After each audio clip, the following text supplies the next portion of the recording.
Mr. President, you've just come from making a speech at celebrating a nonviolent event, the March on Washington, Martin Luther King's speech 50 years ago. We're going to get to that in just a moment. But first, we want to ask you about a place where there's been too much violence, Syria. How close are you to authorizing a military strike? And can you assure the American people that by doing so, given Iraq and Afghanistan, that the United States will not get bogged down in yet another war halfway around the world? Well, first of all, I have not made a decision. I have gotten options from our military. I had extensive discussions with my national security team. So let me talk about what's at stake here. I think we all understand terrible things have been happening in Syria for quite some time, that the Assad regime there has been killing its own people by the tens of thousands, that there are sectarian arguments that have spilled over into bloodshed and have escalated over the last couple of years. And although what's happened there is tragic, and although I have called for Assad to leave and make sure that we've got a transitional government that could be inclusive in Syria, what I've also concluded is that direct military engagement, involvement in a civil war in Syria would not help the situation on the ground. And so we've been very restrained. Although diplomatically, we've been very active. We've been providing a lot of humanitarian aid to people who've been displaced by the war.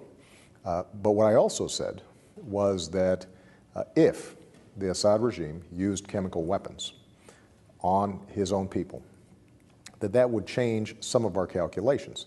And the reason has to do with not only international norms, but also America's core self-interest. We've got a situation in which you've got a well-established international norm against the use of chemical weapons. Syria has one of the largest stockpiles in the world of chemical weapons.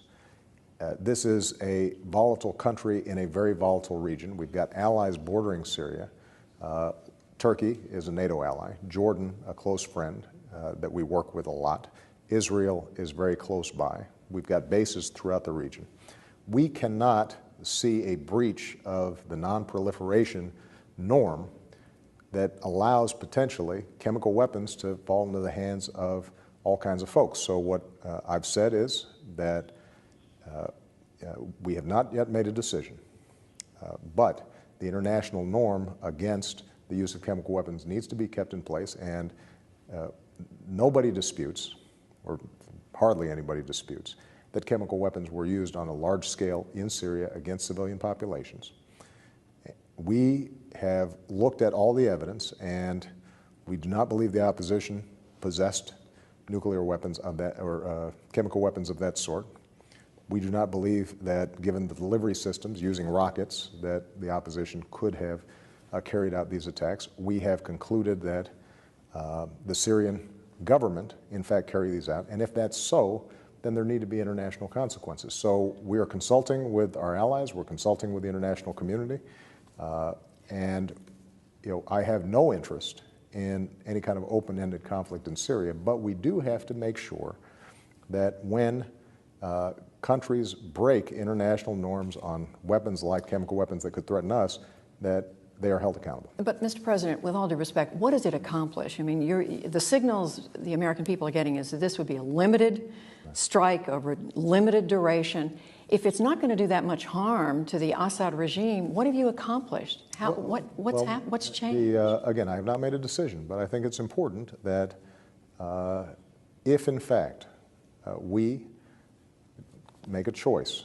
to have repercussions for the use of chemical weapons, then the Assad regime, which is involved in a civil war, trying to protect itself, will have received a pretty strong signal that, in fact, it better not do it again. And that doesn't solve all the problems inside of Syria. And it doesn't obviously end the death of innocent civilians inside of Syria.